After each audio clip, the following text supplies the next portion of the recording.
নমস্কার, আমি doctor Kalyan Guha, consultant orthopaedic surgeon based in Kolkata.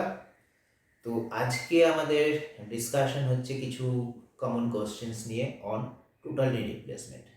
Total নি রিপ্লেসমেন্ট একটা খুব কমন অপারেশন হয়ে যাচ্ছে, খুব রিওয়ার্ডিং অপারেশন। পেশেন্ট ভালো হচ্ছে, হ্যাপি হচ্ছেন, আরও পেশেন্টকে অ্যাডভাইস করছেন, পেশেন্টরাই অ্যাডভাইস করছে।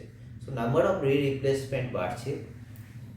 আর তার সাথে সাথে প্রশ্ন যেগুলো আমরা ফেস করি যখনই পেশেন্টরা আসেন অপারেশন করতে, তো সেগুলো সেরকম কিছু প্রশ্ন নিয়ে আমরা ডিসকাস করি।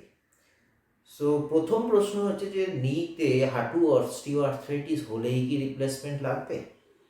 এটা সম্পূর্ণ ভুল কথা। ম্যাক্সিমাম পেশেন্টেরই হাঁটুর অস্টিওআর্থ্রাইটিস হলে রিপ্লেসমেন্ট লাগে না, ইনফ্যাক্ট কোনো রকম অপারেশনই লাগে না। মোটামুটি 70-80% অফ আওয়ার পেশেন্টস যাদের নি অস্টিওআর্থ্রাইটিস হয়, তারা উইথ কনজারভেটিভ ট্রিটমেন্ট, মানে কিছু মেডিকেশন, কিছু এক্সারসাইজ, কিছু লাইফস্টাইল চেঞ্জেস, এগুলো করেই ভালো থাকেন এবং নর্মাল জীবনযাত্রা স্পেন্ড করতে পারে।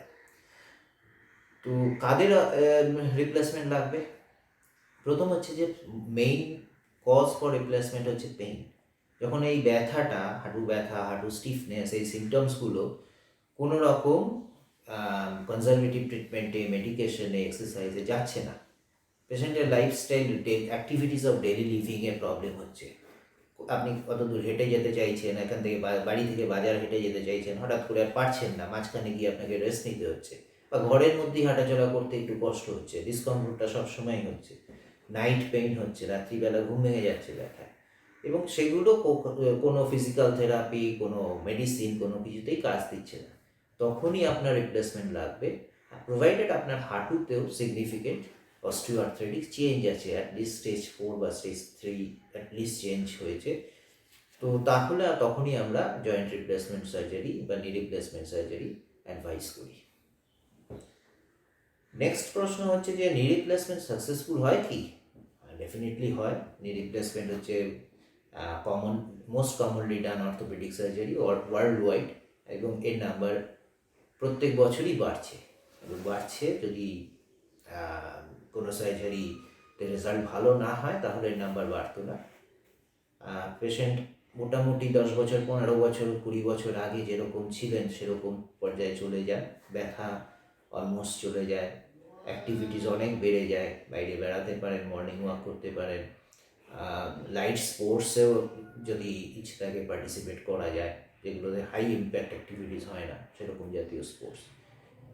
So it's a rewarding surgery, no doubt.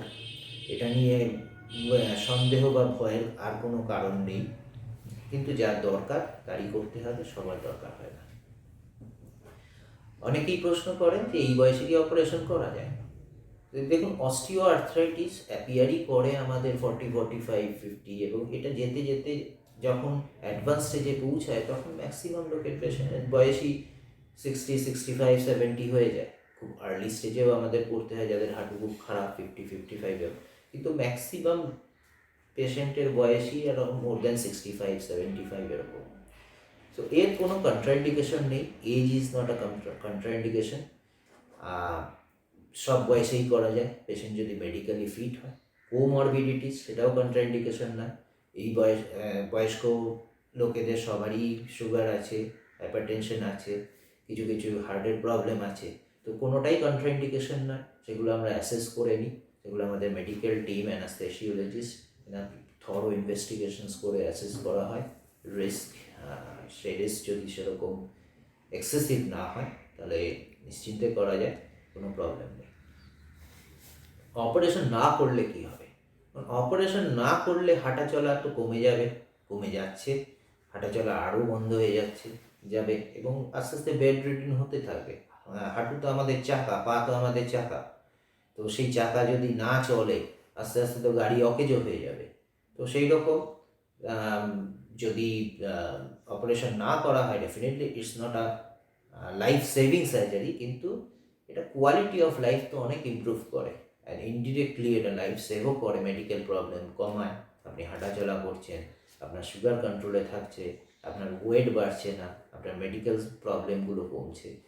তো it's in a way it's must to do যখন স্টেজ 4 অস্টিওআর্থ্রাইটিস হয়ে গেছে এবং সিগনিফিকেন্ট নি প্রবলেম চলছে।